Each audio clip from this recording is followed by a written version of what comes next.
Season's greeting, viewers and listeners of the Let's Be Real podcast. Welcome back to another episode. It's just me and Farooq here today, and we'll be looking at the games in the round of 16 and we'll be previewing the quarterfinals just for the sake of actually predicting what's going to happen and seeing how good or how bad our predictions actually were. But before we get into any of that, I just want to say thank you to everybody who's been here. We're edging closer and closer to that 500 mark. We're on our march to 1K. We are 33 subs away from 500, which is criminal. And if you're new here or if you're listening for the first time, please subscribe, please leave us a review, etc., etc. Support the podcast. And yeah, let's get right into it. But Farooq, how are you today? How are you doing? Yeah, man, you said it all, man. Season greetings. So, it's the period of festivities, man. So, we're trying to get into the mood. It's been a good couple of weeks of football. Really, although the leagues are down, but we will put if they can. It's been a World Cup of upset, so I think that's good enough to cheer us up, man. It's been good, man. I hope you've been doing good as well. Yeah. It's been there's been so many games that I feel like I'm spoiled for choice. And when a day came that there weren't any games for 2 days, it's been pretty boring. Yeah. I feel like that time has been reserved for that, and I have nothing to do in that time. So then I just play FIFA instead, which is not quite close to the real thing. So yeah, it's been a wild ride. It's been an entertaining tournament. Politics aside, it's been quite nice. A lot of surprises, a lot of upsets, a lot of things to talk about. I think, yeah. Yeah. Surely. Oh yeah, man. As you said, man, it's been a World Cup of David versus Goliath, and very very intriguing performances. Like we can just go back to the Arabians taking down. I saw the Saudi Arabians taking down Almighty there, Messi and Argentina. Then we have Abubakar and Cameroon also taking down Brazil. And not to forget also about the Japanese against the Spaniards and also the Germans as well. So yeah, as you just said, it's been a lot of crazy things have happened. I think also Tunisia took the points off of France as well in the last game, if I'm not mistaken. They did, yeah. Yeah, so it's been no team is looking unbeatable, if you know what I mean. Yeah. You just need to catch them out on a bad day and then it's done. No team is looking efficient. No team is looking unbeatable. There are no invincibles going into the game. Yeah. It's kind of weird, but it's kind of also nice to see that that the histories don't matter anymore. That a lot can happen in a very very short time, and a couple of runs can completely upset the balance of the whole World Cup. So that's been great, I guess. Yeah, more or less. Definitely. Yeah, I mean, without further ado, let's just dive into this and let's see what's happened since the last time we've been on. So yeah, I think the last time we were on, actually, I think myself and Jacob, we actually tried to go through the games of the round of 16 to see we previewed the games to see what's what's on table and what's lack thereof. So we just tried to preview that and see how it happened. So right now the games have been played and we can just review them and see how it goes. So I'll just start from what's on the left of my screen. I don't know. Go on. Well, it's on the left of my screen, and we can see the Dutch defeated the United States 3-1. It was a really really interesting game. I actually was watching the game on the bus, so I couldn't completely comfortable. Although I had earpieces and whatever, but I was on the bus actually. And also I had to take the metro, and while I was in the metro, I couldn't watch it, and so it was. I actually watched 2-0 the first half completely. The second half was in patches. But what I could say from my view was that the USA were given a lesson in football. I think it was a game of boys against men, because the Dutch actually didn't go out of second gear, and they literally just went through the US. And actually, I don't know if you remember, but the first two goals were literally replicas of each other.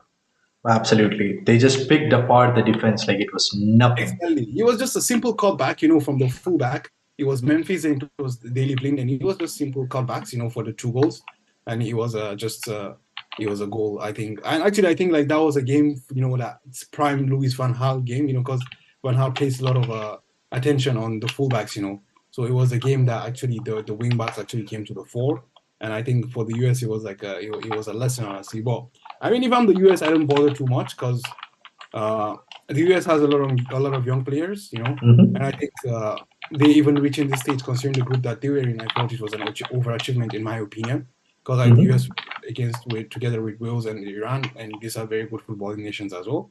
So I felt it was an overachievement in its own. But I don't know what's your take on the Dutch USA game. On the USA game, I just want to say that Christian Pulisic not being at his 100% really caused a big problem for the USA. They are, if whether they like it or not, they are too dependent on him, and him not being able to carry the team into the gears that they wanted to. It's a big problem. And Netherlands didn't look their best. Let's just put it that way. Even the goal they conceded, it could have been avoided. Yeah. But then I feel like Louis van Gaal is doing a lot of interesting stuff, because a trademark of Louis van Gaal teams has been just one style of play, and him being handed this group of players, it just looks like he switched up things to match the players' qualities, which is kind of nice to see every time. Yeah. Yeah, USA, like you said, they were outclassed in every department. They panicked a lot on the ball, and even they made Memphis Depay look good, which is not an easy feat. So yeah, the less said about that, the better. Yeah, Netherlands look really efficient on the ball, and their off the Exactly ball right. movement has been quite nice to see. Cody Gakpo coming out of the tournament as probably one of the best. Yeah, one of the best breakout players of the tournament, which is also kind of surprising. But in this Dutch team, not that surprising. The more you watch him, because he gets into those positions, he makes the challenges, he makes the runs. So it was bound to happen in one way or the other that he ends up scoring a bunch of goals. And yeah, I feel like that's what's been happening. That's what's dragging Netherlands along. Let's just put it that way. Yeah, actually, you know, the one also thing we have to point out is that Cody Gakpo plays for PSV, which is coached by none other than Ruud van Nistelrooy himself, you know, and he's a master goal scorer. So I mean, it's not that, you know, absurd that one of his you know, proteges are actually, you know, scoring goals here and there as well. So I think Yeah, the he's wisdom's been passed on. That makes sense.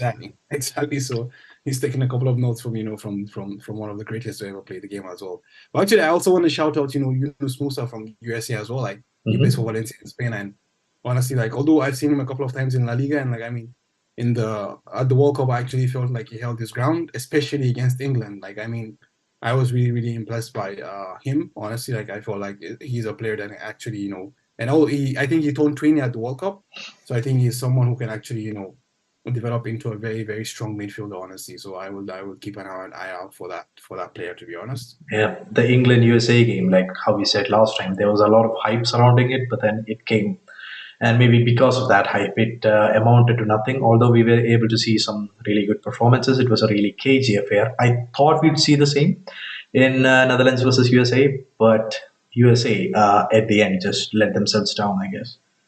I actually They, I think that's the thing about Louis van Gaal. You know, like as you just rightly said, like you said, like they're not very good. You know, off like I mean, they're efficient on the ball. mm, That's the thing. Like they're not like the most pleasing team to watch, but the efficiency is there. You know, like there's gonna be application to their performances. You know, like it's not gonna be position for position's sake, or it's not gonna be, you know, a dead by 1,000 passes or something like that. So that's, I think, one thing that Louis van Gaal always had. You know, throughout his coaching career is always that he's always been, you know, like he's always been someone who knows how to, you know, create application or other efficiency out of, you know, mm. being on the position and what is not. So I always felt honestly like the US did not stand a chance because I mean the Dutch are European powerhouses, and like I mean, they're not a joke. Honestly, they're not a joke. And as you just pointed out, you know, the US gave their all in the game against Iran, and Mm. that also cost, you know, physically costed them, and also like their talisman Christian Pulisic was, you know, literally, I don't know, hanging by the thread or something like that. You know, so Yeah, more or less. yeah, exactly. Yeah, so there was that as well. But It's anyways, moving nice to on. see him. Nice to see Van Gaal switching up his play. But we'll get into that versus the Argentina. But yeah, please go on, Farooq. Yeah. Yeah, so moving on, we have the Argentines against Australia. Mm. So I think also we discussed this game, and it was a really good game from Lionel Messi. But still, Argentina still has this, which wasn't there actually for me at the Copa, because like at the Copa America I watched Argentina a lot, and one thing I could say that Scaloni had done was that he had actually eliminated, or okay, it's impossible to eliminate Messi dependency, but at least you can only reduce it to some extent, you know. He had actually reduced the Messi dependency a lot. But now, you know, the game I watched against Australia, honestly, like the Messi dependency was so clear. Yeah. You know, I mean, Messi literally had maybe his best World Cup performance Oh, ever. absolutely. The second half after 60 minutes, his best till now in this tournament. Okay, Absolutely. so he had that performance, but then, you know, like Australia were like on the verge of equalizing, you know. Oh, You know, absolutely. Yeah. it was just a good save from, you know, there was a block from Martinez, there was a from Lisandro Martinez, and there was a good save from Emiliano Martinez at the dead as well. You know that these are very tight margins. You know, another day, another time. You know, these attackers hit the back of the net, and all of Messi's good work has gone to garbage. You know, Yeah. it's very interesting. Like Messi seems like a cursed man, man. First it was Gonzalo Higuain, and now for some reason it's Lautaro Martinez, man. I don't know. I've seen memes that say you may have killed the man, but not the idea, which is apt for the particular situation that Argentina seem to find themselves in, tournament after tournament, year after year. It's weird that it's happened twice, Yeah. which is saying something, you know. Wow, it's really it's you it was quite interesting, honestly. Like, you know, you kept on, because I just felt like, you always see this kind of games where like people have this more chances, and then you kind of feel like, okay, if you cannot kill these chances, it's like an omen for something that's going to happen in the future. You know, like you guys are going to consider an equalizer and something like that. So Yeah. like when I can't remember the name of the youngster from Australia, but when he had the chance, you know, in the 98th plus minute, I was like, okay, now this is karma coming to serve this team. You know, they couldn't, you know, kill the game, so now they have to pay the price for that. But fortunately for them, you know, Emi Martinez came big and Argentina are true. But honestly, like, I don't know, man. I mean, Argentina need to find a way to make their team, their members be more, you know, into the game, because otherwise it's gonna be, I mean, against more efficient teams, for example, the Dutch, if it's Messi plus 10 players, I don't think they will advance, in my opinion. Yeah, Emi Martinez from one end and Messi dragging them out of another difficult Yep. tie as he's done all those years before.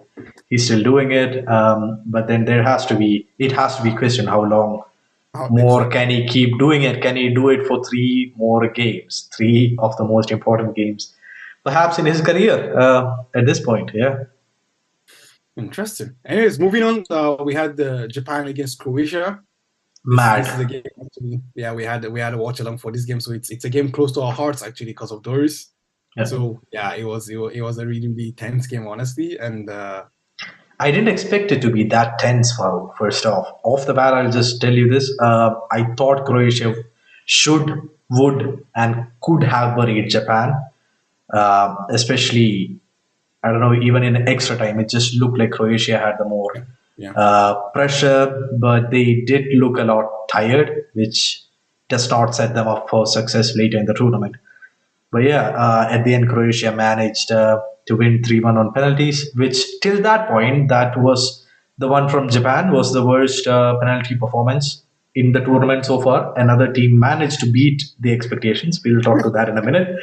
We'll talk about that in a minute. But until that point, Japan was the worst penalty takers in the tournament. And Croatia, with their experience, with their spirit, managed to hold out and take the Blue Samurais down. Yeah. actually that's the thing. Like, you know, like actually, you know, Jacob also said to me, like, you know, do you expect Croatia to go to the, you know, to the extra time and the penalties, considering that, you know, at the last World Cup, literally all their knockout games went to either the extra time or penalties, you know. So that's what actually I feel like, as you rightly pointed out, as well, you know, in the second half, at least also in the extra time, you felt like, you know, Croatia had more control over the game. So that's one thing actually about Croatia, is that they slowly build up into the games, you know, like, so that's always been the thing.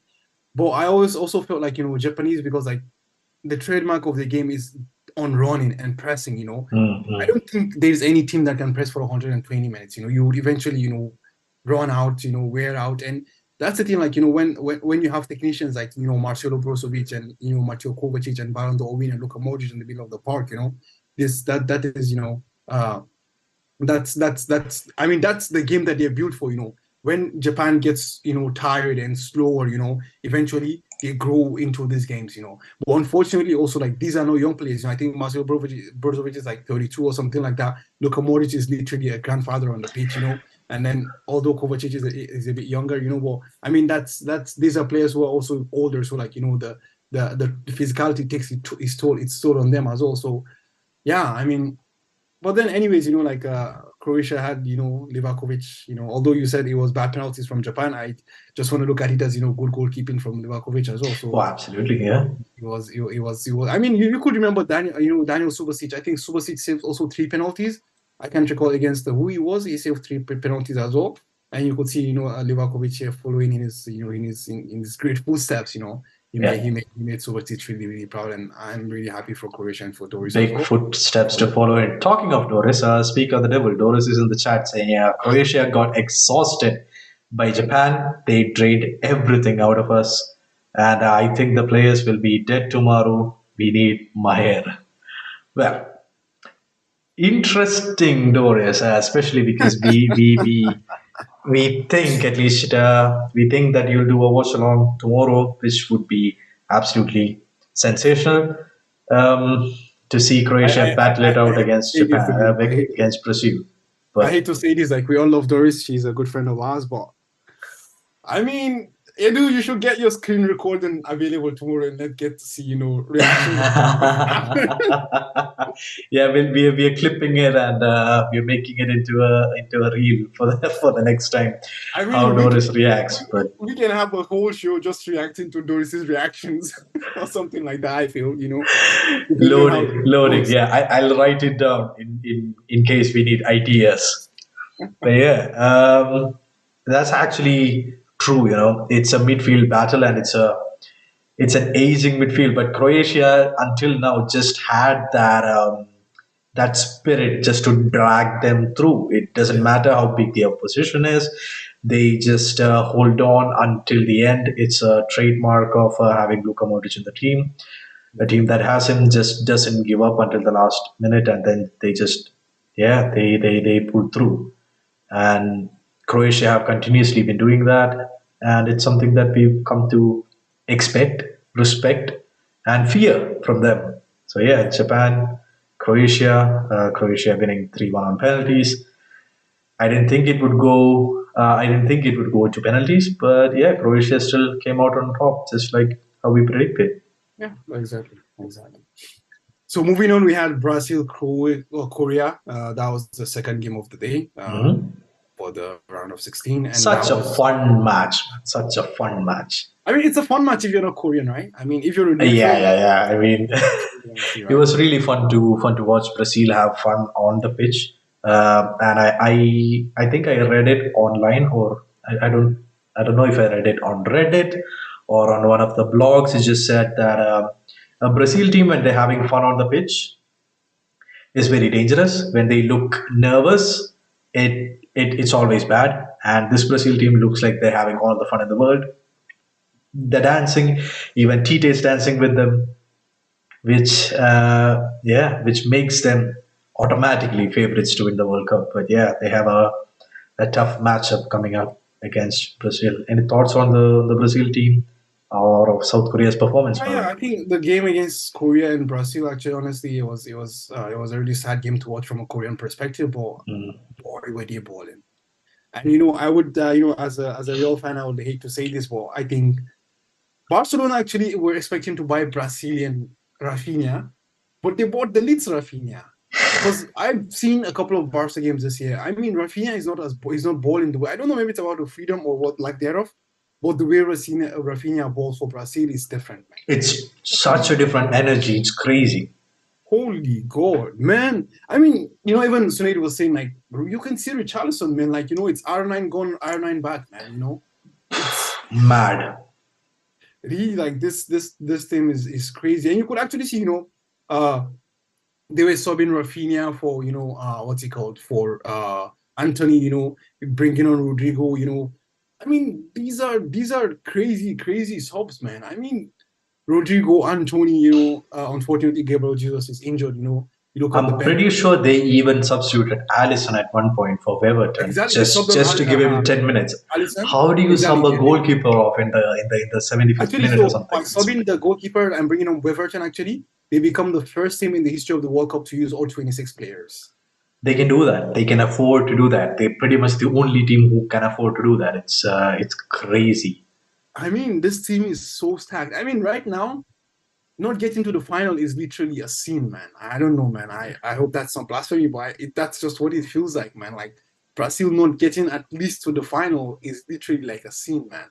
But then, also honestly, like, injuries and, a lot of this physicality just plays a part as well. Because Mhm. as we've seen, like Gabriel Jesus is out, maybe Alex Telles also is out, so Neymar couldn't play for exactly most of the Neymar. group stages. Exactly. So that's the thing, man. Like these players are just touch and go, like just. Mhm. But that's the thing about Brazil, right? You just look at it like, and you think other than Casemiro, and maybe I don't know, maybe Thiago Silva. You look at these players and you think if something happens to them, like you can bring someone else. I think other Yeah, than Casemiro and Thiago Silva, maybe those are the only two players that you can say are for sure 100% irreplaceable, maybe. And for even Casemiro, they have Fabinho. But then the thing is that Fabinho hasn't actually bowled for Brazil. Like he yeah. hasn't played really well for Brazil. So And that's just Casemiro hit a wonder goal in the exactly. I mean, in the Casemiro middle of has the tournament. So exactly. Casemiro has been there forever and ever, and he's so used to the way TTA plays. But like, I don't know, man. I feel like this team is really, really stacked, man. I feel like just injuries and they themselves can be the only handicap to themselves. Honestly, just mhm. like Astrid was saying, like hopefully they don't believe the hype too much. But then I think the dance they are doing with TTA, when they include TTA in the dance, and you can see also Richarlison teaching Ronaldo de Lima how to do the dance as well. I feel like they're starting to believe their own hype themselves, and that's one of the most dangerous things that can ever happen, actually. There's such a, but then again, it feels like there's a team environment within the with within their camp, which is always good to see. Everybody is supporting each other, even the coaches, even the staff. The stories coming out of the Brazilian camp have been nothing but good. It's all been great news. As for Brazil fans, they're certainly living it up. Definitely, man. Definitely, it is. I mean, it's been plain sailing from Brazil so far. Even when they lost to Cameroon, like it was nothing, man. Like there was no negativity around that because like the team really balled against Cameroon, and it was just unfortunate, to concede the goal at the 98th plus, to Vincent Walker. But yeah, as you rightly pointed out, like I mean, for the first time in a long time, like we've had nothing but positive vibes from this Brazilian national team, honestly. So it's really good, honestly. Yeah. Let's see, man. Let's see. I mean, the point is eventually like I am a neutral, so I'm just here for the joke of being neutral, man. Like the more fluid football I see, the more happy I am. So that's just it, man. Like we're here to satisfy ourselves by craving some good entertainments, man. So the Yeah, more the let it keep coming, man. a So lot moving of on. a lot of good things to say about Brazil. Yeah, let's move on. So moving on, we have England against Senegal. It was a game that I literally had no hope for because like at this World Cup, I'm actually supporting Senegal, and England just destroyed us and tore my heart. Steamrolled, yeah, man. And it was so. Well, actually, if you watch the game for the first 30 minutes, Senegal were in the game. And they conceded the first goal and they literally crumbled. Senegal also looked like scoring a lot of times. There were at least two perfect chances which were never put away, um, which exposes some holes in the English lineup in the defense.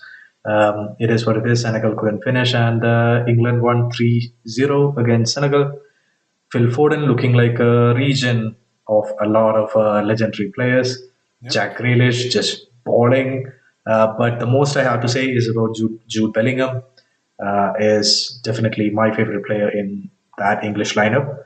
Definitely looks the most creative. Definitely looks the more off the ball creation. The runs that he makes, the short passes, the long pinging passes. It all looks good. It all adds to his already great what do you even say expectations that we have of him, or even his market value. Everything is going up. His stock is crazy right now. Exactly. Yeah, thoughts about Senegal before we get into England, Farooq. What went Yeah, wrong? unfortunately, like Senegal also, similarly to I think I don't know, I would say the United States and Korea as well. Like I mean, they just eventually, their naivety and the lack of know-how. Eventually, they came up against a team full of experienced players. So it's just kind of the situation where like the you know when they needed to settle down, slow down, take it a bit aback, they weren't able to because when you watch the goals, like for example, the second goal, it was just I don't know, man. It was you could have. I mean, any other experienced team would have tackled Harry Kane in the middle of the park, But they were just there, raising their hands up and, like, oh, we didn't touch him kind of thing, and just let Harry Kane go through, and eventually they scored the goal. So I would say like their naivety actually comes to play in hand here. And, as you said about, they had chances to score goals, but that's the thing that everyone was always worried about. Like Senegal will always remain a solid team, even with or without Sadio Mane. But the point now becomes productivity, the output. And one thing we know about Sadio is that he's a clinical man. It's 2 chances, 1 goal for him. Oh, absolutely, easily. That's the thing about Sadio. He's always going to give the end product about that. But both Samaila Sarr, even Boulaye Diarry had a very good chance and he missed. So those players are not known for their outputs, unfortunately. But yeah, it is what it is. But I'm not saying like if Sadio played, obviously, Senegal would defeat England or something. I know, but at least he would give them, a different output, a different outlet, and obviously take the fight to them instead of being on the back foot, which is what happened a lot in that game. Yeah. I mean, after 38 minutes, when it was just a game of boys against man, like England literally just steamrolled them, man. Like England just did whatever they wanted to do, honestly, in that game. And yeah, I mean, yeah, Senegal will go home proud, like they've achieved their goal, which realistically was to reach the round of 16. Obviously, like no one is expecting them to defeat England. Anything else is just a bonus from that point. So yeah, they pretty much got to where they expected themselves to get to, even without Sadio Mane, which was a big question mark just before the start of the tournament. But they got this far. They went down fighting to an England team who look at the moment really threatening to the crown that France has, which is the next game coming up. But before we get into that, let's talk about France versus Poland. Is it another just a case of France walking across Poland, or did Poland actually put up a fight? What did you think of the game, Farooq, from what you saw? Kylian Mbappe show, no? More or less, yeah. I mean, Kylian Mbappe watched, Messi do his stuff, and he was like, what Messi can do, I can do, and even do it better, Yeah, he wants the headlines. He wants the headlines, and he definitely is capable of getting them. He put on a world-class performance, a world-class showing against Poland, who looked almost afraid of making challenges, which is really wild. Yeah. In a World Cup, it is what it is. They got 1 goal at the end, a consolation, more or less. But yeah, but another player I want to point out in the French lineup, who's quietly been having a good tournament, is Antoine Griezmann. Definitely, right? I mean, everyone is talking about Giroud and Kylian Mbappe because of the goals, or logically, obviously. But definitely, that's the one player. Actually, I've always felt like. Actually, what happens is there are a lot of games, and logically, not everyone gets to watch every game. So you just go and watch. FIFA uploads this highlight on their site and also on YouTube. That's just like 1 minute and 30 seconds. When you just go and watch that highlight, it's impossible to see what what Griezmann is bringing to the team. You understand? But when you watch these games, you actually see how very, very important Antoine Griezmann is to this team. Actually, like really, honestly, even in the absence of the likes of Paul Pogba right now, which were like the chief creators of the team. Like Antoine Griezmann actually has stepped up, honestly. Like, I mean, obviously, Griezmann has always played very well for France, even when he was not playing well for both Barca and Atleti. Actually, he's always been very, very good for France. Actually, so yeah, it's no surprise. But yeah, I mean, it's a very nice shout here. Like, yeah, honestly, we need to give props where it's due. But Griezmann has been really, really good, honestly. Yeah, another person we've given props to in the group chat, and unfortunately, I've only seen this in our group chat. And a bit, and maybe some of the more knowledgeable podcasts and knowledgeable blogs out there, is how Xiaomini is holding down the CDM position like no one else. The French haven't been missing Kante as much as they should. Xiaomini is slotted right in, playing a different role to both Kante and Pogba. Not a natural successor, not a natural combination of both, but somehow he's making it work. And he's not getting the headlines that he deserves, but it's a showing that deserves props, major props. Definitely, I totally agree with that. I totally agree with that. Actually, that's the thing, like when you look at it from one side, like you feel like Tchouaméni might literally be the luckiest man alive. Like he came to Real, Casemiro left. I mean, it's a lot of pressure, like subbing for Casemiro as well. And then he goes to France, and all of a sudden, both Kante and Pogba are out. It's like you just directly get into the team without any competition. But the point becomes that you get into the team without any competition, but then you need to perform. And he's been doing that. He's been doing that. I think he's stepped up And because of his quality, all the other things seem to happen. Yeah. Maybe he would have been in the World Cup lineup and then also started ahead of Pogba and Kante, given the performances. They're not there, which also talks about their performances, their Yeah, yeah, fitness, yeah. etc., I mean, etc. actually, how it is, with football, eventually, like we always give glory to the, I would say to the glory hunters, because like people like Cristiano, Mbappe, Messi, they're literally glory hunters, man. That's so we always give that to the glory hunters, but behind there that prevents everything from crumbling. And honestly, like Tchouaméni is one of those players, as you just pointed, like in the absence of Kante, or in the case of Real Madrid, Casemiro as well, is someone Mhm. who's slowly and quietly going about his business, and people actually aren't realizing that like some world class names, some champions actually are missing from the team. Yeah, that's True. credit to him, honestly. To be honest with you, like credit where it's due. Like he's been really really good, honestly. Yeah. And France then sends Poland home. Lewandowski getting realizing his dream of scoring some World Cup goals. Wholesome story, some stuff you like to see. But let's be honest, we never expected Poland to beat France, and reality is sometimes just the same as what we think of it. But Definitely. moving on to another game that actually beat a lot of predictions. It shouldn't happen in reality, but it did. And major props to the team that changed their coach just before the World Cup started. Morocco beating Spain, of course, is what I'm talking about on penalties. Morocco winning 3-0. Spain had most of the ball possession, just like always. I think they set another record for the most passes. Fair play to them, keep your ball. And Morocco walks away proudly, winning 3-0 on penalties. And apparently, Spain have had players take, what was it, 1,000 penalties? Yeah. Yeah, they practiced 1,000 penalties. God knows how many went in. Looks like zero, but it is what it is. Thoughts about that game, Farooq? Arguably one of the best nail biting finishes to anything we've seen in the round of 16 so far. Imagine Sarabia's goal going in, man. Man, That would have changed everything.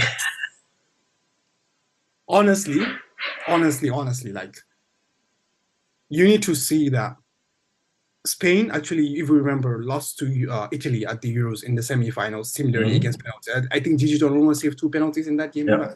I might be wrong or right. I can't remember exactly. Oh, And if you come Farooq is wrong, let us know in the comments. By the way, if you're listening to us, write to us on Instagram and just tell me that Farooq was wrong. and the funny thing is, and then you come back Yeah. and you go to the PKs again, and you guys give that exact performance after you practice 1,000 PKs, in the word of your coach. I'm sorry, but something is wrong somewhere. Yeah, Something I is mean, I saw Sergio Busquets step in to take a penalty, and I knew Spain was going down. It's just one of those things. But Yeah. that's the question you're doing now. The point now becomes this: who do you want to take a penalty? Nico Williams, in my opinion, was the best player in the second half on the pitch. But the Mm-hmm. point is, the man is 20. He had to take him out of the pitch because he doesn't want to, create the whole situation with Saka, or like, if you could recall, Morata missed the penalty against Yeah. Italy, and all the backlash and what happens. Mm-hmm. That's logical. I agree with that totally. But the point is, if all these players are refusing, I don't know if the word refuse will be the right word, but I mean, Sergio B should not be taking penalties. That's just it. He should not be. He should Yeah. not be. Where are these attackers? Where are they? Where are all this? Even forget even the attackers. Where are the fullbacks? The likes of the Marcos Llorentes. Even the centre backs. The Laportes and so on and so forth. Where are they? Yeah. I mean, he's even forget about even the penalties. I don't know if you noticed, but like Pedri was literally playing behind the centre backs. Like they were the centre backs, and then there was Pedri behind them. He had to, more or less. He had to. It's that state of affairs. It's kind of sad, kind of also I funny. mean, I'm a Real Madrid fan, but like let's call it a spade a spade. Like Pedri is a phenomenal player, Oh, he's honestly. absolutely amazing. Yeah. But he's not a player you want to be playing behind. He's a player you want closer to goal, as much closer to goal as you can. Mhm. He's someone who can make something happen for your strikers. Yeah. And now it comes to you and you're thinking like, why is no one else coming on? Why does it have to be these players who are very tidy players? Why does he have to be players who can play, in tight spaces? And no, you need someone who is direct, someone who is physical. Because what happened was that you could see Roman Size was literally on 1 foot in the game. Kudos to him. Like he literally was a captain that led by example in the game. And even like we had again from West Ham also, he actually had to go out because he was injured. Like these are the walls of Morocco. But why they were so comfortable was because everything was in front of them. There was no ball going in behind, that will make them turn around and chase someone. There was nothing. Everything was right in front of them. And Amrabat, holy God, man turned into prime Kante. Man turned into prime Kante, I'm telling you, man. Wow. And actually, after the game, like Luis Enrique was asked about well, I don't know, I can't remember what they asked him anyways, but like he was talking about like the best player for what's it called? For Morocco, and he said Morocco. number 8, whoever that is. What a baller! He said number 8, whoever that is.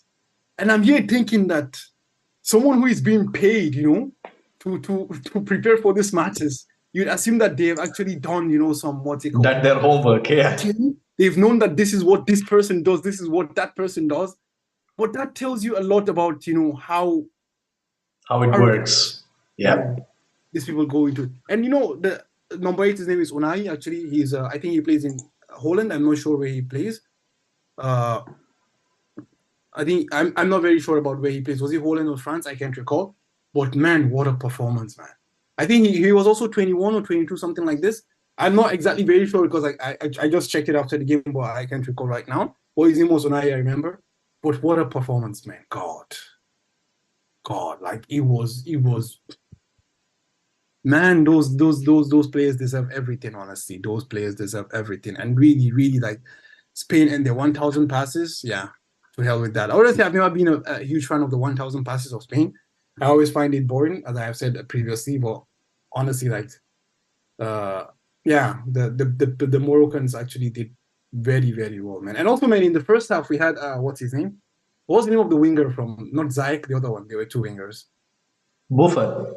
Oh, Buffon, what a baller, man. Sofiane Buffon. Crazy. He's so good.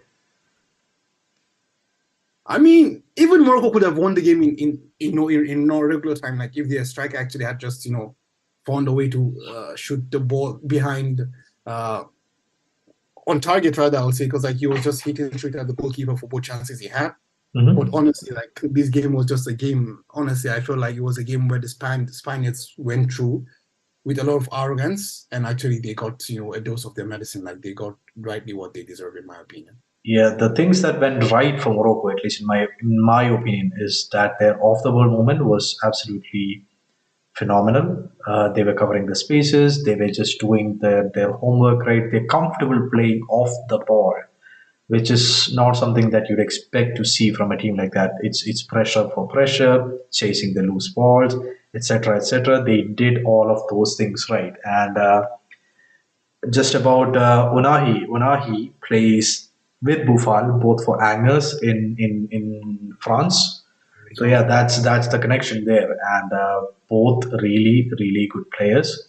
I think they Spain did underestimate Morocco a lot going into the game, which came to bite them back in the ass. And the things that went wrong for Spain, maybe, probably, definitely, is playing without a proper striker. We saw that the moment where Asensio or Morata just make a run, they're there on the pitch, it nearly always ends up in goal, which is a perfect segue into Doris's comment. She's asking thoughts on Asensio. I'm actually a little sad for Asensio because he seemed that he was finding his footing finally in the team. He was doing a lot of things right.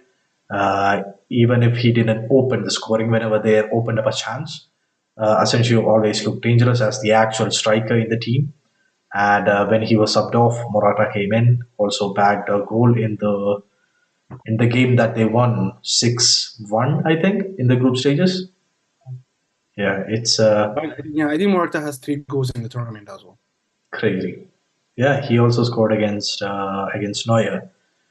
The less said about Germany, the better. So let's move on. Yeah, man. So we come to the last game of the round of 16. It was Portugal against Switzerland, and the game actually comes with a lot of controversy. Fernando Santos actually dropped his captain Cristiano Ronaldo uh, for this game. Unimaginable. I mean, that's the thing. Like, that's something that I would never ever have actually told would happen. Like, whatever happens, I always feel like Fernando Santos will always, move with Cristiano. But Yep. apparently, it was a masterstroke because his replacement Gonzalo Ramos actually backed in the first hat trick of the World Cup. Hat trick in the World Cup at that age. In a Cristiano-less Portugal, leading the team to a 6-1 astounding victory, just crushing every hope, every dream, every thought Switzerland had. It's mad. It's mad. There's no other words for that performance. And I feel like a lot of people have said this before, and I'll echo in with my thoughts. People keep saying that without Cristiano, the team functions better. João Felix has a lot of more space, is free. Cristiano ends up restricting some of his other teammates' play because he doesn't track back.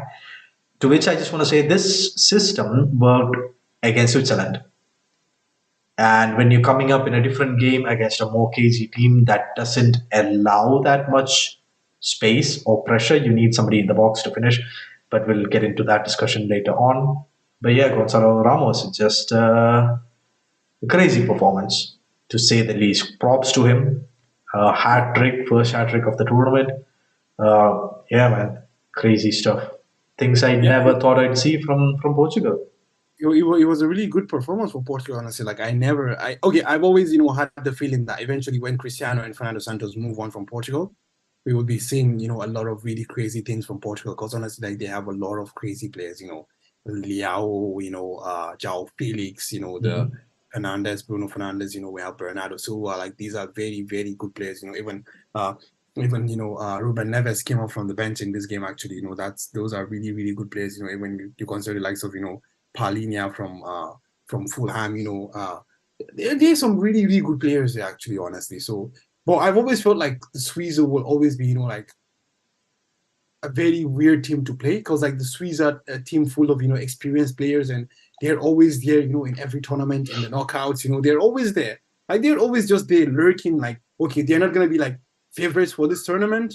They're not gonna They be dark just horses get for this through tournament. one way or the other. Exactly. They're just always there, like just this awkward like people. They're always this awkward tie. So I wasn't expecting, like such a routing, honestly, because like this is nothing short of a routing.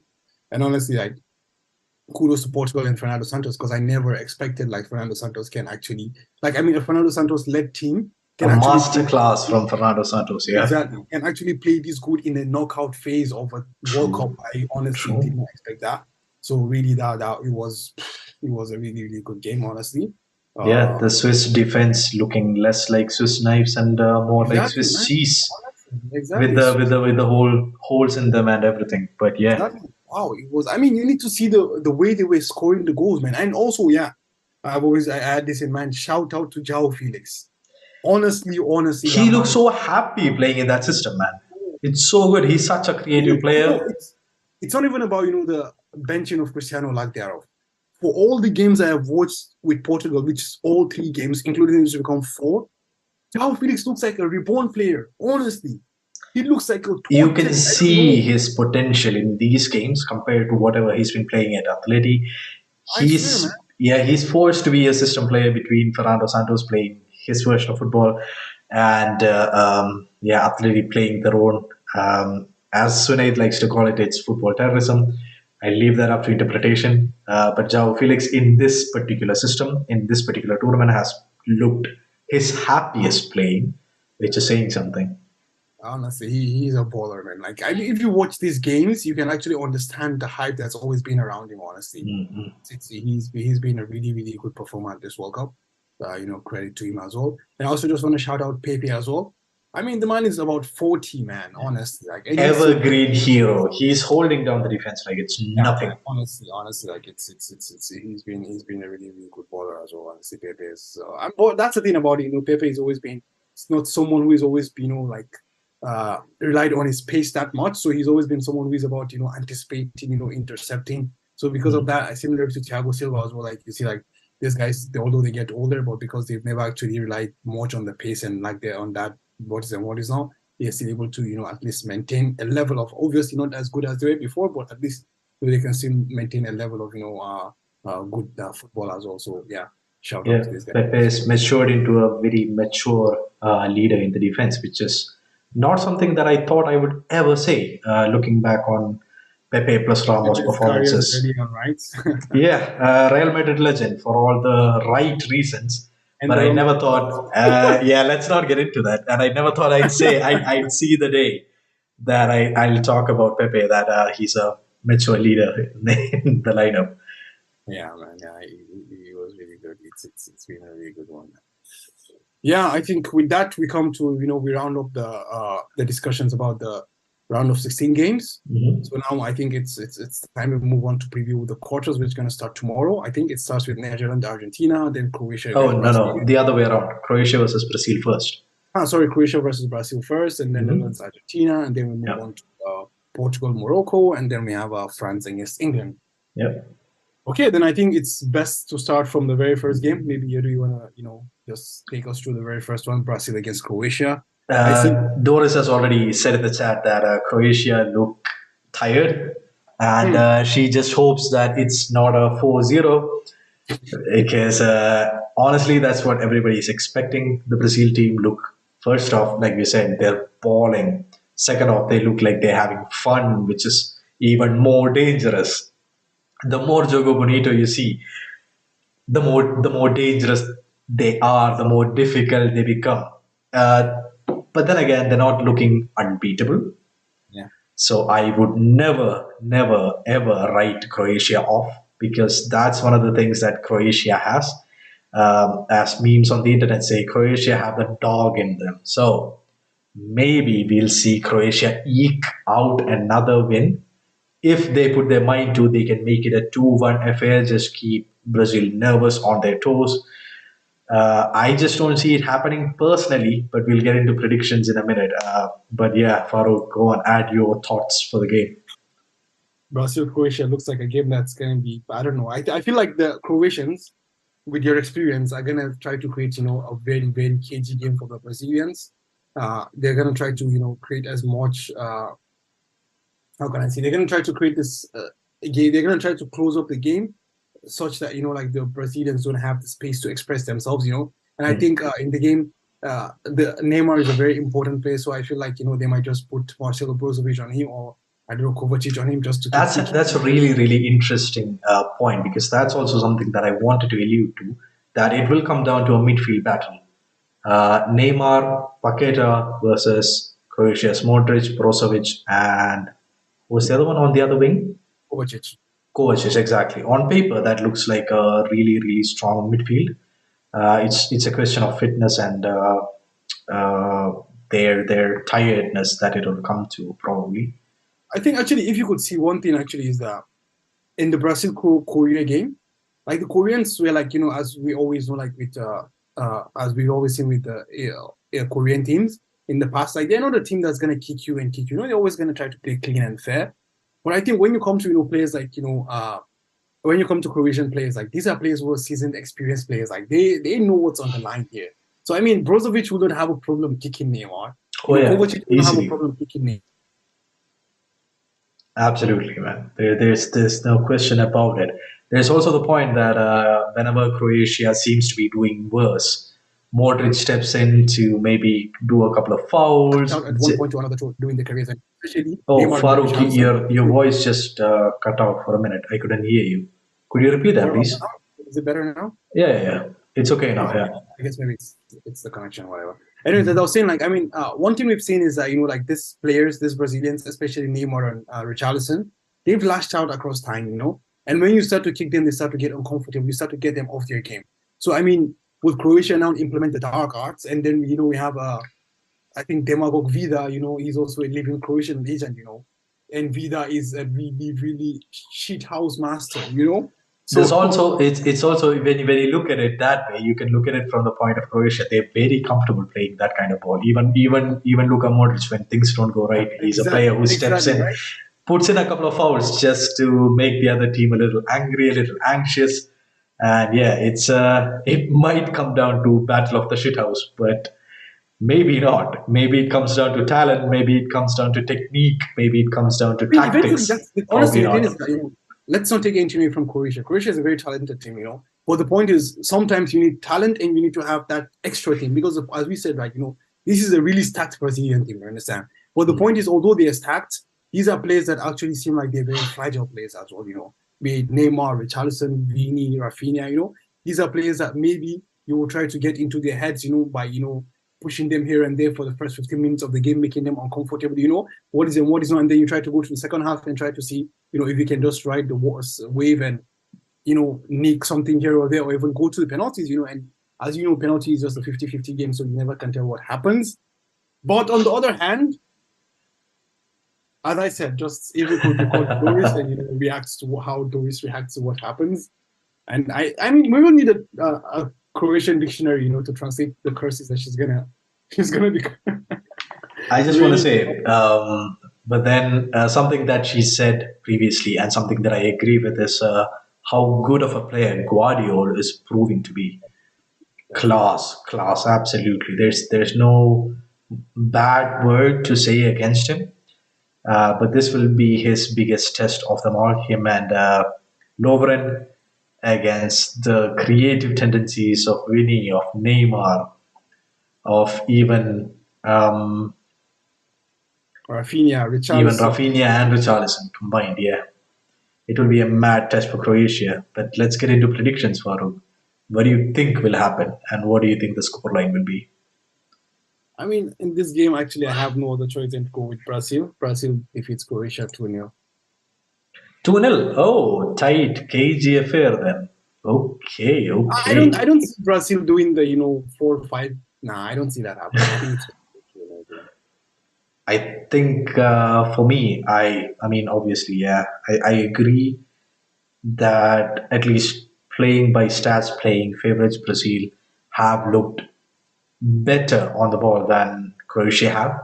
But I think it will be 3-1 because I think the margin will be bigger. And I think Luka Modric will finally score his screamer that he's been attempting all tournament.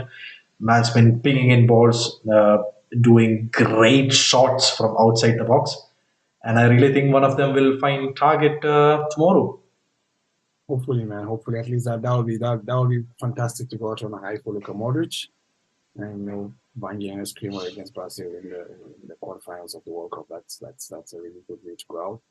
Sorry, Doris, but yeah, there is nothing we can do about this. I don't think even Doris thinks that Croatia will have an easy game. It will be a very, very difficult game. But if any team can do it, Croatia can do it. I'll just say that. Valid point. Valid, very valid, valid. I mean, as well, with Perisic actually leaves for the big games, at this tournament, so it's Turns into another a madman. it's another time for Perisic masterclass, so we never can tell, man. Let's see Yeah, how. a Perisic header from outside the box finding its way in against all odds would be the highlight of the tournament. Yeah, man, definitely. Anyways, moving on to the second game tomorrow, we have the Dutch Netherlands against Messi-led Argentina. The last dance of Messi. What do you think, man? For sentimental reasons, a lot of players want to see Argentina just go through and Argentina lift. I mean, Messi essentially lift the World Cup just to cement his legacy. I don't know if the man needs any more cementing of his legacy, but that's a different question altogether. Netherlands versus Argentina. Like we said before, Netherlands have looked the more clinical team. Netherlands have looked the more efficient team. Argentina, on the other hand, have looked beatable. I haven't seen a really, really convincing performance from them yet. I haven't seen them firing on all cylinders. The defense looks like it still has problems. Historically, they've had, and it feels like they've carried it through. Otamendi is still playing the way that he plays. Anyway, Rodrigo De Paul doesn't look like he is having the best tournament of his life. Um, and therefore Netherlands has a lot of options, opportunities to drag themselves through. The bookies still keep saying that Argentina are favorites in this particular scenario, but then I don't know, it's quite close. Louis van Gaal is finally doing the things that he set out to. I think the man crossed 70 this year, or 71 maybe, and he's looking back at his teams and how rigid he's been with them throughout history, and he's finally looked at his set of players and decided, okay, it's time to change all of that. Okay, let's build a system where, let's say, Cody Gakpo can score. Let's say Memphis Depay can take a breather in the middle of the park, which is also kind of wild when you think about this Netherlands team. And yeah, I feel like Netherlands have a bigger chance than anybody else believes against this particular Argentina team. Yeah, excited to get your thoughts, Farouk. Honestly, I think it's gonna be a really tight game. Honestly, because I think honestly, I'm just gonna echo what you've said. Like Netherlands looks more of a team, more compact, more clinical than what we've seen from Argentina so far. But that's the thing. Argentina's ceiling is much more than what Holland can offer. If Oh, Argentina absolutely. as a team, they're gonna overwhelm the Dutch, and I will have them going through. But so far, we've just seen a team of 10 plus one. It's Messi and 10 other players. And as you rightly point out, the big names, the Di Marias, Rodrigo, the Paus, those guys haven't actually shown, what they can do. They haven't played at their best. Obviously, like Di Maria is coming off an injury, and what is not, Rodrigo, the Paul hasn't played a lot for Atleti this year. And also, we see, as we talked about, Martinez missing chances here and there as well. Well, Alvarez has been good. Alvarez has been really been a positive note for Argentina this tournament, as well as Fernandez as well in the middle of the park. They've been really good players. But honestly, like if I were to still, choose someone between these two, honestly, it's going to be really hard. But because as I said, I don't know what kind of Argentina is going to turn up, but I'm just going to bet with Louis van Gaal, honestly, because I feel like he has a way of making, games bend, especially knockout games. He has a way of bending knockout games in his favor, and I actually think this is a game that could go all the way to penalties again. So it's not going to be against Norbert against Emi Martinez, and Emi Martinez has shown himself to be a very good penalty stopper as well. So and Norbert here is the untested quantity here because up until the Euros we didn't even know who he was. So that might be something as well. But I'm just gonna If put it the goes into Dutch. penalties, Farouk, is Argentina definitely winning? I think if it goes to penalties, I would put my money on Argentina. Yeah, there you go. A follow-up question: if it goes into penalties, do you think it will be 0-0 or 1-1, 2-2, 4-4? What are your thoughts? Will we see a lot of goals? 1-1. It's gonna be very goals are gonna be scored, but it's gonna be very cagey. I think it's gonna be 1-1 if it goes to penalties. Because I think this game has a 1 goal difference. I think it's gonna be a 2-1 or 1-1, 1-0, something like this. That's what I was thinking too. It will be a 2-1 probably, but I'm not quite sure where the two will be. Exactly where the two will be, right? So that's the thing. Honestly, I don't think. I think a lot of people also are just gonna wait and see. Fingers crossed how this happens. Yeah, a lot of people have said online that Australia made Messi mad in the 70th minute, and then Messi just pulled out a Messi performance. We might see the same happening. Maybe Louis van Gaal finds a solution and puts the stop on Messi against all odds. Honestly, I really don't see how this ends. Honestly, it's gonna be a really cagey affair. I mean, that's the thing, man. We're neutrals. We're in for the fun, man. We're gonna have a very, very good game, like a very nail-biting game. We're just gonna sit down behind our TVs and watch and have fun and laugh and. It will be quality. It's quality entertainment. True. Exactly. That's just it. That's it. It's prime quality entertainment. And actually, we watched some of the games together with some group of guys, and they're crazy guys, man. And I actually know this guy who is so anti-Messi that he's literally gonna pray. He's gonna break the screen if Argentina goes through tomorrow. I've had more fun actually watching a lot with Moroccan fans. Yeah. They're very passionate, and to see their team go through, you just feel like being part of their celebrations, Especially against a Spain team containing Asensio and Carvajal. I didn't think I'd feel that happiness when Morocco actually, found a way through. But it's been a fun watch. off topic though, you could see when at the games, man, like it was like 90% Moroccan fans in the stadium, man. Wow.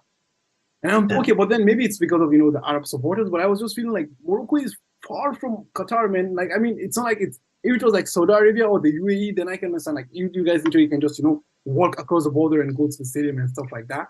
Well, I like don't think they're walking across borders, Farooq, but I get your point. man, why do you have to spoil the vibe, man? Just go with Yeah, reality check. It do be like that sometimes. But I get but your yeah, point, though. Morocco is far, but maybe they have a lot of Arab fans. yeah, Ziyech exactly. That's players like that's the thing. Ziyech have a Just like lot of backing. yeah. Hakimi is a superstar on his own. Exactly. So that's the thing, like like the Hakimi, the Ziyechs, the Armorats, like these are even Yassine Bono, Yusuf and Nesri, like these are superstars in their own. Bono had the game of his life. How have we not mentioned that? That's the thing, though. Actually, why didn't we talk about Bono saving? I mean, watching the third penalty from Sergio B, Oh, that save from Bono was like, wow. unreal. I mean, people would choose to say like Sergio B's penalty was weak or whatever, but I choose to believe that it was a mind game victory because you could Yeah. see how he was jumping left and right, Bono, and like he Very literally interesting technique. It's one way to antagonize the penalty taker, exactly, but on the exactly. other hand, the penalty taker is what 36 years old, has won almost everything in world football, Yeah. and if you can do that to that guy, then bro, I don't even know. Bono, game of his life, man. That's it, man. So I feel like maybe that's it. Like they have Arab fans, a lot of Qataris, a lot of Saudis, Egyptians, and people from the Arab world, not Africa, Hmm. actually all, and also Africans as well in general. Also, like those would have no choice but to support Morocco. So maybe that's why we had a lot of Moroccans at during the stadium and stuff like that. But anyways, man, back to our team, Netherlands, Argentina. What's your prediction, man? I think 2-1. Um, that's my honest prediction. I even have that in the Excel sheet that I gave to Javier. It's I'm still undecided where the two will be, but I trust Louis Van Gaal, and I doubt the Argentinian defense in the way that it stands at the moment. So yeah, I think Netherlands goes through to face Brazil later in the tournament. I actually also agree with you. I would go with Louis van Gaal and the 2-1 scoreline as well. I think that would be it. But I actually have on the feeling that says it goes to penalties. Honestly, Argentina wins on penalty. But I Hmm. don't know. So I mean, the thing is, right now, like as they said, like Messi was rounded up by this Australian fullback. So right now, let Messi not watch our pod and also get riled up that this Madrid-based, this Madrid-biased people are just like True. discount team, and he gets mad and just destroyed the whole and the Dutch team as a whole. But anyways, man, I mean, it's gonna be good to see, like the South American. If Messi does Messi things and pulls Argentina through, I would have no qualms about it. I'd happily accept it because I want to see Messi bowling again. It's quite nice to see. Yeah, honestly, you get me. That's why I say, as neutrals, like literally, we're here to see good games, man. Like, I mean, you don't want to come and see people, just slugging it out nil for 90 minutes, no shot on target, 1,000 passes. Nah, man, that's not what we want. Shots fired, bro. Lucho just won't be sleeping easy tonight, Farouk. But actually, I was gonna go like a South American derby in the semifinal would be nice to Brazil Argentina. I mean, if Brazil goes through against Croatia and Argentina somehow finds a way to bypass Louis van Gaal and the Dutch, that would be one. Biggest game in the world. Brazil versus Argentina in the semis. Should have been in the finals, but yeah, difficult games, difficult to line up, even with whatever FIFA does. Football still finds a way through to be Exactly right. better. Football still finds a way, right? Yeah, yeah. Anyways, man, moving on. Let's not dwell too much on that. So we go to the next game. We actually start speaking about Morocco, and Mhm. now Morocco faces Portugal. That's the reward of their, heroic performance against Spain. I'll just say this: it could be a game that's perfectly set up for Ronaldo Yep. because we've seen the way that Morocco play. We've seen the troubles that they can cause. They are comfortable being without the ball, and when they do have the ball, they want quick attacks and they throw everything they have. They put a lot of pressure on. It could be one of those cagey, really, really tight affairs like the one they had against Spain. And in such cases, you need players like Ronaldo who can make something out of nothing,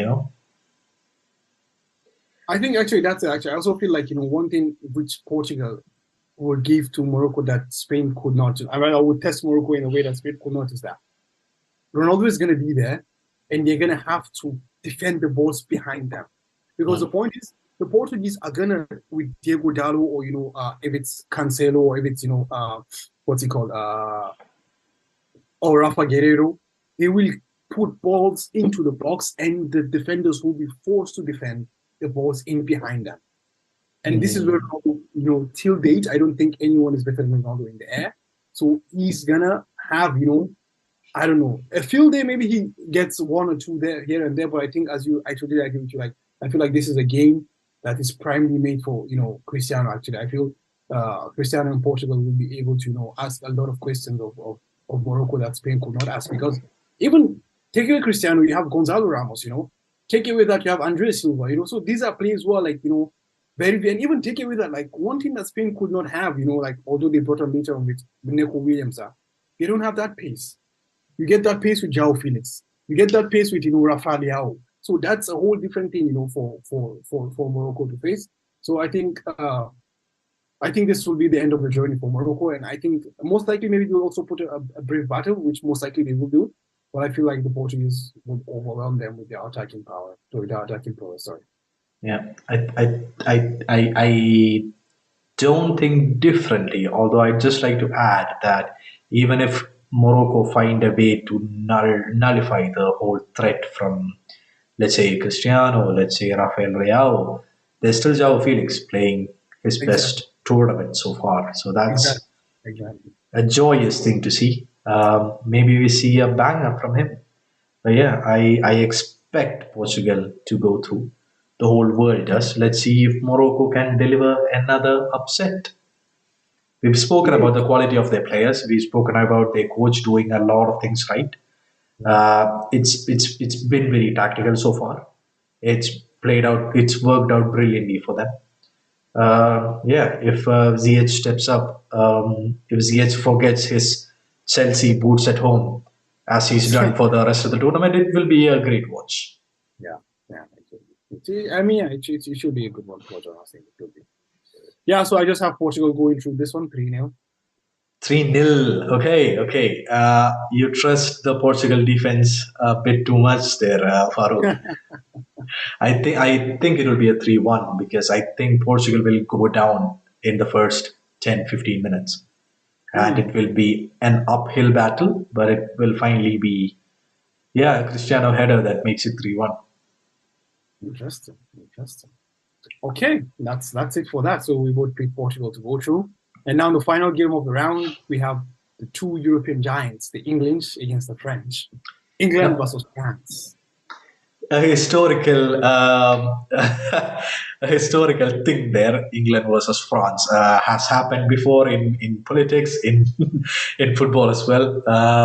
The question that's being asked of the English in a lot of media outlets is, what is the solution to Kylian Mbappe? Okay, right. But here's the thing, they're asking that because it's primarily in English that that question is being asked. In France, I think the question is, what is the solution to the depth that the England team has, Exactly. which is a different type of, let's say, view to look at it. Because when you're comparing just the benches, I think the English have a better bench. Definitely. I mean, if you compare the whole squad as a whole, the English has a better squad because, as you said, like the point is they can easily change players without actually having a drop in the quality. But for the French, that's the problem. Like the French has a very good first 11. I would say not even first 11. They have very good 9 players out of 11. But when you go to the, Who are the two, Farouk? honestly, I actually don't rate Andre Rabiot that much. I don't think Rabiot is that. That's where I disagree, though. Rabiot in this tournament has looked a different player, a different beast altogether. You might not rate him on a club, let's say, level, but him for this French team has been everything in the first couple of games. But Mad. that's the thing. Honestly, like the thing is this. There is actually why I say so is I'm just thinking like if I were to make like maybe a French 11 or something like that. most likely all French players will get like a French and English 11. Most likely all French players will get in there. But then the point is, who doesn't get in there? I think I don't know, but I feel like Kane might be a better player, but at this tournament, Giroud has been a better player. That's actually true. That's actually true. Yeah. So that's it. So I just feel like when you look at that, like I feel like Jude Bellingham gets in ahead of, in my opinion, what's he called, Rabiot. So these are players that you wanna see here and there. So yeah, that's why like I feel like these players like could do something honestly. But just back to the English French game, I actually feel like while everyone is focusing on how would you stop Kylian Mbappe, I think people will also are sleeping on the fact that there's someone known as Ousmane Dembele as well. If you try to focus so much on Kylian Mbappe, you give so much space to Ousmane Dembele. And one thing we know about Dembele is that even though he is not prolific, like he's someone who is very creative. Like about the assist he's gonna lay it on a plate for you. That's just it. I mean, you can say a lot. You can say so much shit about his finishing, but not about his creativity, because the man is literally a creative hub. Like he's a king of assists. He literally feeds on them for dinner. So that's also something, honestly. And also, the question now becomes, how does the midfield of how does Tchouaméni handle the midfield of Rice and Henderson probably. But then the problem becomes this: the coach of England is always known to be a very conservative coach. And honestly, in this game, I wouldn't blame him. Maybe he comes out conservative. So I think he's going to play Rice, Bellingham, and Jordan Henderson. And that's a really conservative midfield. So if he is such a conservative midfield, then he's giving, the honors to France to come onto them, And then it now becomes a midfield of, Griezmann, Tchouaméni, and Rabiot now. You understand? With Griezmann playing at the top as a diamond. So it's going to be a very, very fascinating battle to see, I mean, I don't know. And also the fullbacks as well. I think Kyle Walker against Kylian Mbappe is going to be a very, very interesting thing to see. But I think if there's a fullback which is as fast and as intelligent to stop this guy, I think it's going to be Kyle Walker, because I feel like Walker might not be the best English fullback, but I mean, I would say... Is he the answer to the Mbappe question? That's the question, man. I mean, Mbappe is a phenomenon. He's an enigma. You don't have an answer to him, man. That's just the thing. You can only try to do what you can do and hope for the best. Fact. True. You can do what you can do and hope for the best. So I agree. But here's the counterpoint, Farouk. France haven't been able to keep a clean sheet in the tournament so far. And that points to a lot of holes in the defense, which is something that we talked about for Argentina. I think for France, it's a much bigger issue. Even with all the creative power, even with all the attacking power that they have, you've seen them conceding a lot of goals, even losing a game in the group stages. Also, which is something that the England attack could focus. And this time, it's not just Harry Kane. It's not even Sterling, because he's actually not there. Thoughts with his family, and his home got robbed, in case anybody is wondering what I'm talking about. Safety of his family was compromised, I think, in the whole ordeal. Tough time. But getting back to the case at hand, it's a very Harry Kane independent attack. And Harry Kane is more or less a talisman. He's had one goal in the tournament so far, which is really interesting from the English perspective. One goal and 4 assists or 3 assists. Yeah. So I get what you're saying. Like it's a different team. It's a different team from what we've seen from England so far, and it's also a very young team, and a team that's gelled together from playing in the youth leagues, growing up together. They compete in different clubs. But it's something different from the golden generation, where you had the big names, Lampard, Gerrard, etc. But there was a lot of animosity inside the camp. But this time, it looks like they've all gelled together. It's a squad actually, and not just a team.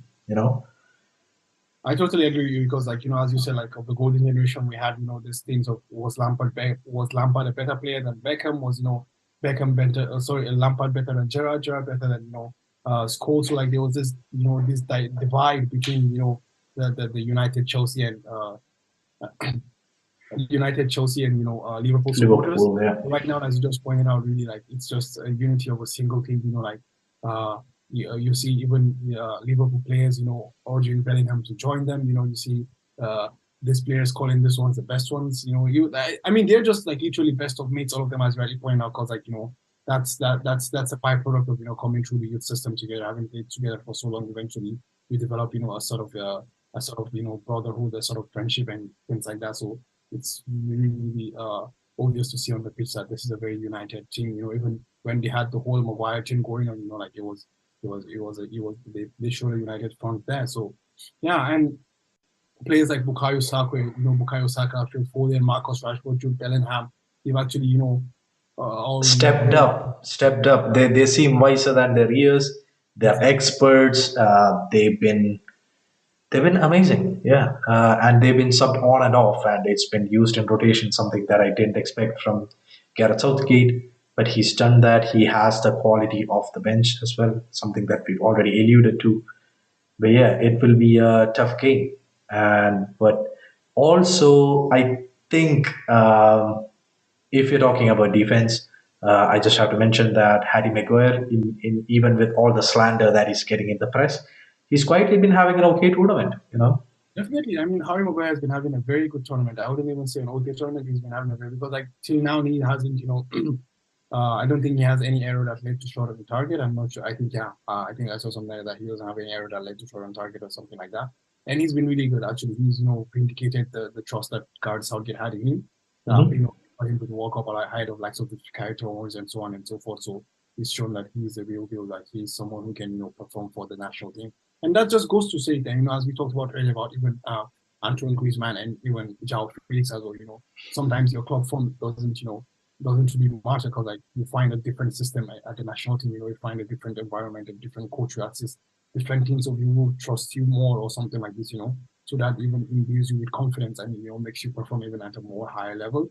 So Yeah, these are just the things we can see from this honestly. So it's been really impressive yeah. from I performance mean, like while mentioning the French team, also I think we have to mention, of course, Theo Hernandez, the left back. He's a very attack-minded left back, not very great defensively, which combines with having Mbappe on top, who's also not known to track back. that But as well. all in all, even with all the trouble that they've been having defensively, going on attack, they've been kind of amazing, more or less. The Hernandez has a lot of forward runs. I think the most for a left back in the tournament. Correct me if I'm wrong, but that has two things. I mean, it's an opportunity for the French to score. Having Giroud in the box, the best looking man in the pitch, probably in many pitches across the world. Him just breaking record after record. He's really going for it, even at his old age, beating Kareem, getting selected in front of him. The cart is doing wonders, and yeah, Theo Hernandez could have the game of his life, which would mean a lot of headers, a lot of balls in the box. Also with Mbappe, if he's focused on too much, then you have Dembele as the answer. Then you have Griezmann controlling the game. It will be an interesting watch. It will be as a complete neutral. This should be one of the highlights of the tournament. In case Brazil Argentina doesn't happen. Yeah, man, definitely, man, definitely. I mean, the French are really also, they can call on the likes of Kings, Coman, Marcos Thuram, even our boy Camavinga as well if things, don't go their way in the second half. Well, they Mhm. point out the depth of the English is even much more than that. Like when you have the option of calling the likes of, by the way, Raheem Sterling actually joined the squad today earlier. Like he's back from England, he's back in Qatar actually. Oh, So that's good to know. yeah, so you see, like when you have the option of calling the likes of Marcus Rashford, where he's selling, Phil Foden off the bench. I mean, that's Jack Grealish, just to name a few. That's that's really really interesting actually. So I mean, it's gonna be a very interesting game, honestly. Like it's gonna be a very cagey affair as well. I mean, but I feel like both coaches will try to approach the game in a very pragmatic manner. So Yeah, they're both coaches that are very let's use that word pragmatic when it comes to decisions like that. Deschamps versus Gareth Southgate. It's not exactly a battle of the giants, but considering that the really dangerous teams that they have built up, it should be a battle of giant teams. Before we get into predictions, Farooq, I'll just ask you this: if this game goes into the penalty shootouts, what happens then? It's Pickford versus Lloris, not the best keepers in the world in there. in the Premier League. We've seen both of them have howlers. I'll just put it politely, howlers. If this game goes into penalties, who has the edge? Honestly, like I wouldn't bet on both Pickford and Loris to save penalties, but I will, it now becomes a matter of who misses first. Mm, Okay, so that's what I think, and I think the point becomes this: like honestly, Harry Kane is a well-renowned penalty taker. true. He's also a man known to get penalties just for walking back into defenders, which is anyway. I just Exactly, had to and get that also in there. Olivier Giroud also is a very, very good penalty taker.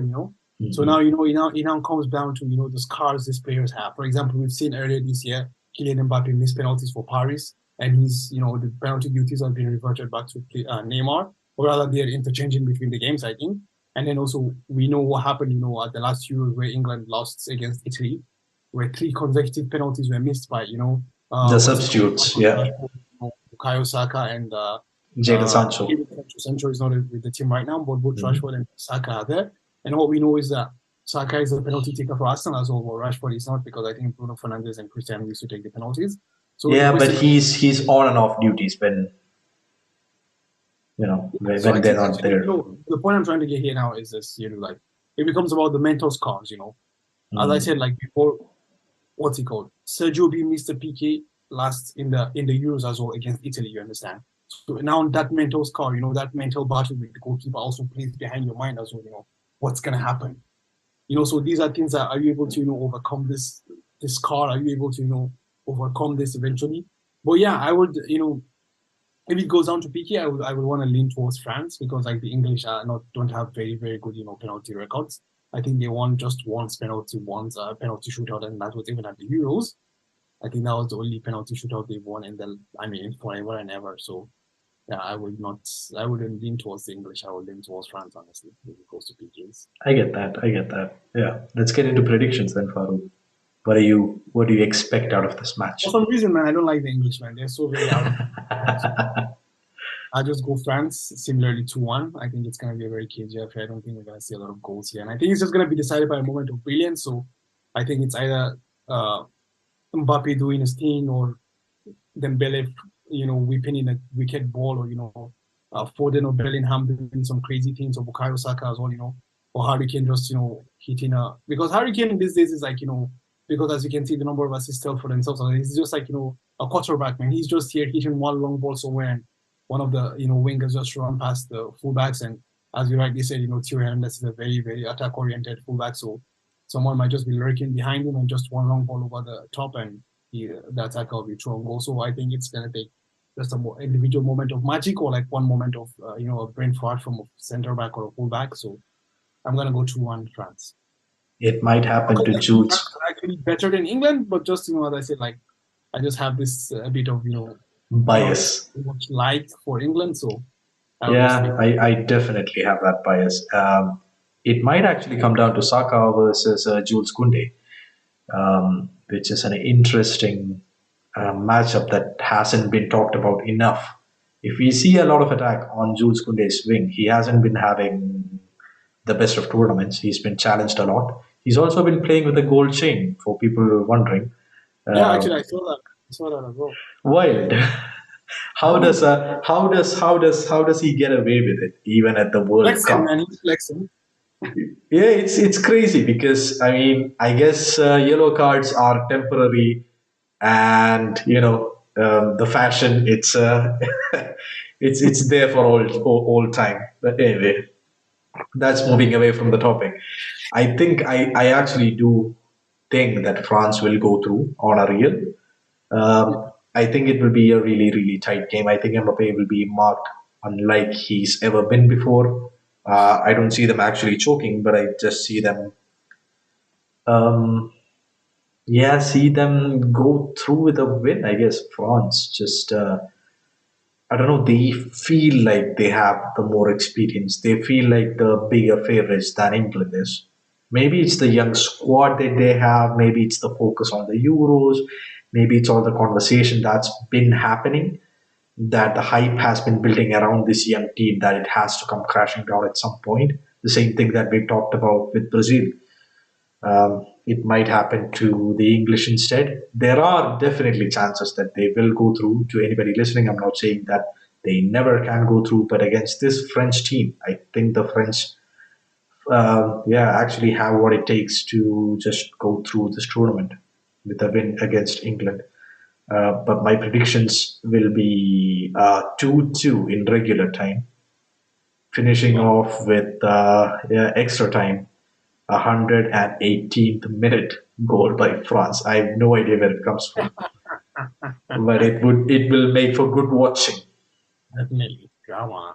And Drama. English fans without beer in Qatar apparently are on their best behavior, according to reports that have come out. So, all in all, a good result for the world.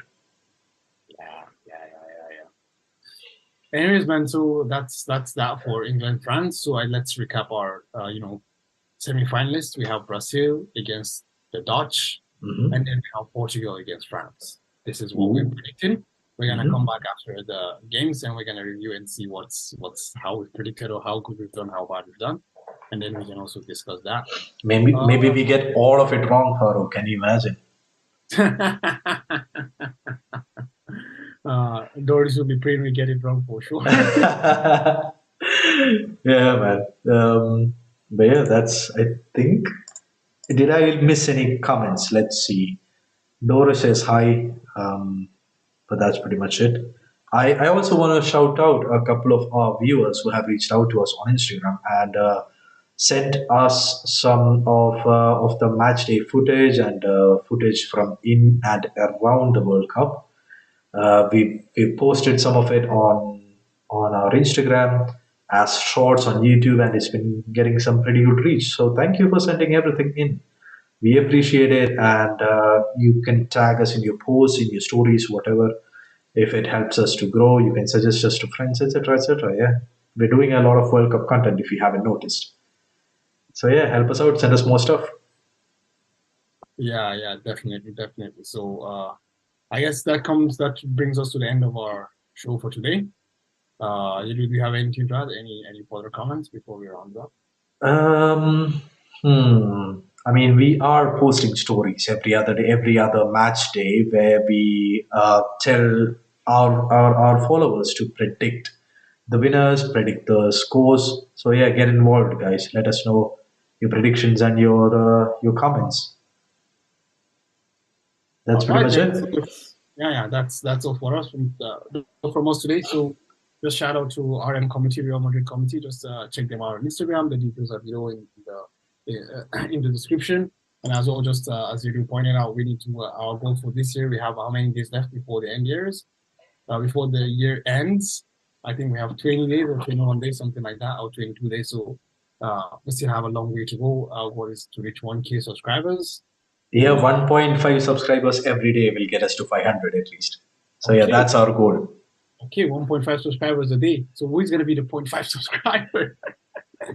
Yeah, I mean, let's round it up to 2 subscribers a day. Exactly, two So yeah, subscribers. Yeah, this will get us closer to our goals. So please and please and please, your support means at the world to us. So just like and subscribe, and also hit the bell button so you get notified whenever we schedule this one of these lives and watch alongs as well.